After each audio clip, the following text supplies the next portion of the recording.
Hello and welcome to this course on CDM Regulations Training. Construction sites and building projects can present challenging environments to work in and plan for. Those in charge must provide facilities and resources to protect the people on site and ensure that the necessary task can still be fulfilled. This is where CDM regulations and all associated knowledge concerning them become critical to those in the construction industry. To begin with, what do we mean when talking about CDM regulations? The abbreviation CDM stands for Construction, Design and Management. So, CDM regulations are rules governing how building projects of all sizes and types are planned in the UK. Their primary purpose is to improve health and safety standards in the construction industry as a whole and maintain them. Before the 1980s, the UK construction industry's health and safety records were not considered good enough. Workers, managers and politicians pushed for updates and changes to building site legislation to prevent injuries and accidents. The Health and Safety Commission, HSC, was the public body at the time that championed the adoption of the EU's Temporary or Mobile Construction Sites Directive, TMCSD, which had been drawn up to provide safeguards on non-permanent work sites. The first set of CDM regulations was introduced in 1994. Their main purpose was to introduce aspects of the TMCSD to the UK construction industry, although these would have probably been enforced at some point. Even so, these new regulations challenged the building sector as they assigned new responsibility to those in senior positions on a construction site rather than simply providing guidelines for physical safeguards. The 1994 CDM regulations saw the introduction of a new role in construction, that of the planning supervisor, as well as dramatically increased levels of administration.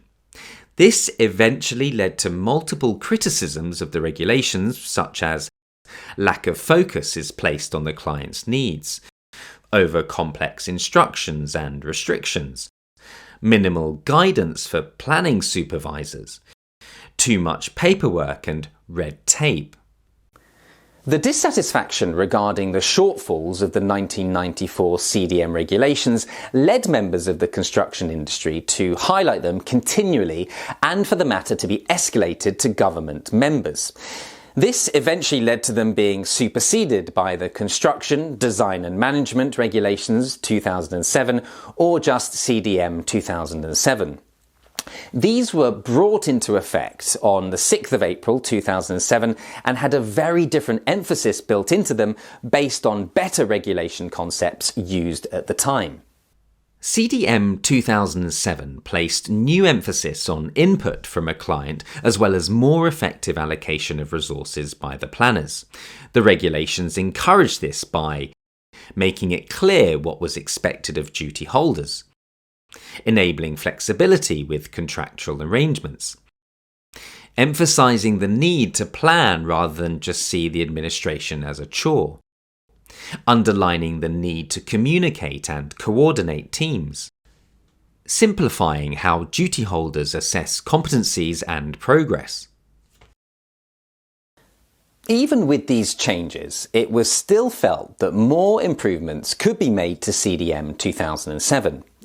Whilst it was recognised that it was a vast improvement on CDM 1994 and that it was generally fit for purpose, industry experts warned that it remained open to interpretation and could lead to some confusion. These concerns led to a further review being held in 2012. In its conclusion, the following considerations were raised and discussed further.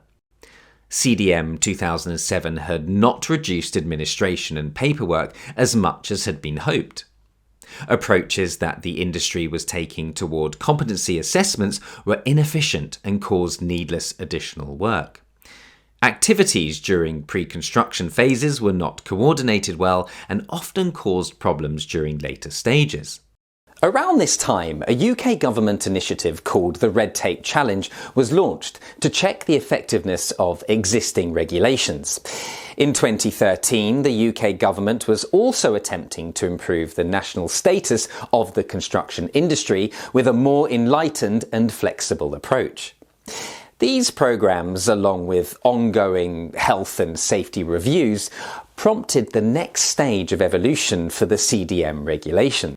The updates applied to CDM regulations were designed to incorporate a government strategy driven by a series of reviews and industry input. The primary results expected from this approach were improved coordination between planners and workers, better value for money for the client, improved efficiency and procurement of resources, better use of technology and industry initiatives. The Construction Design and Management Regulations 2015 came into force on 6th of April 2015, superseding CDM 2007.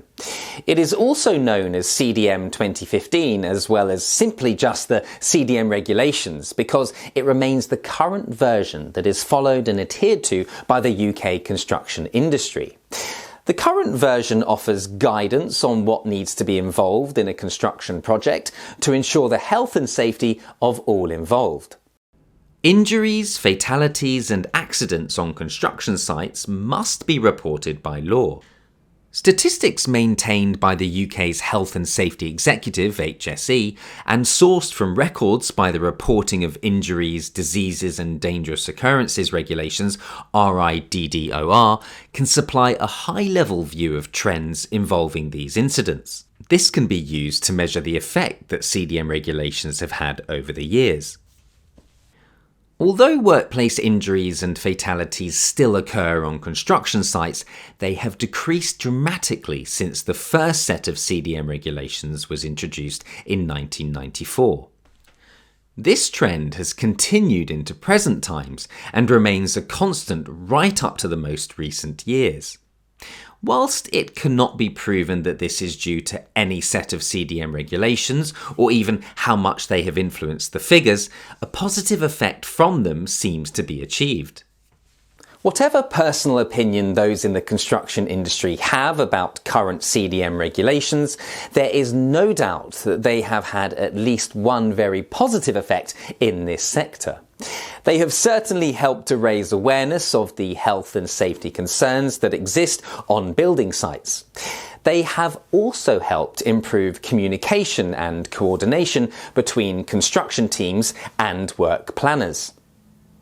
In this lesson, we have explored the full evolution of the CDM regulations and what led to the formation of CDM 2015. We have also covered the primary objectives and strategies that have led to them being adopted by the building sector as accepted standards.